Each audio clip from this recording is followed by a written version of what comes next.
ਰੋਟੀ ਦੀ ਸ਼ਕਲ ਤੇ ਨਹੀਂ, ਅਹਿਸਾਸ ਤੇ ਵੇਖ, ਮਾਂ ਦੀ ਮਿਹਨਤ ਵਿੱਚ ਰੱਬ ਵਸਦਾ ਹੈ। ਰੋਟੀ ਹਰ ਕਿਸੇ ਨੂੰ ਲੱਭ ਜਾਂਦੀ ਏ, ਪਰ ਉਹ ਮਾਂ ਦੀ ਪੱਕੀ ਤੇ ਤਪਦੀ ਰੋਟੀ ਜਿਹੜੇ ਉਹਨੇ ਆਪਣੇ ਪੇਟ ਕੱਟ ਕੇ ਸਾਡੇ ਲਈ ਤਿਆਰ ਕੀਤੀ ਹੁੰਦੀ ਏ। ਉਹ ਰੋਟੀ ਦੀ ਕਦਰ ਸਿਰਫ ਉਹ ਬੰਦਾ ਸਮਝ ਸਕਦਾ ਹੈ ਜਿਹੜਾ ਫਾਕੇ ਤੋਂ ਸੁੱਕ ਗਿਆ ਹੋਵੇ। ਪਰ ਅੱਜ ਕੱਲ ਦੀ ਦੁਨੀਆ ਵਿੱਚ ਬੱਚੇ ਮਾਂ ਦੇ ਹੱਥ ਦੀ ਬਣੀ ਰੋਟੀ ਨੂੰ ਫੇਕ ਦਿੰਦੇ ਨੇ।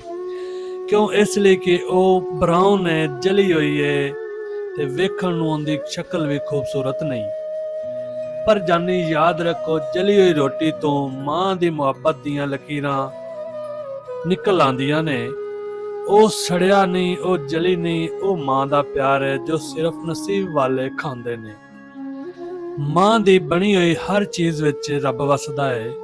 ਜ਼ਹਿਰੀ ਸੂਰਤ ਨੂੰ ਵੇਖ ਕੇ ਮੁਹੱਬਤ ਦਾ ਅਸਲ ਕੀਮਤ ਨਾ ਘਟਾਓ। ਜੇ ਦੋਸਤੋ ਅੱਜ ਦੀ ਕਹਾਣੀ ਸਾਡੀ ਪਸੰਦ ਆਵੇ ਤਾਂ ਚੈਨਲ ਨੂੰ ਲਾਈਕ ਤੇ ਸਬਸਕ੍ਰਾਈਬ ਕਰਨਾ ਮਤ ਭੁੱਲੀਏ।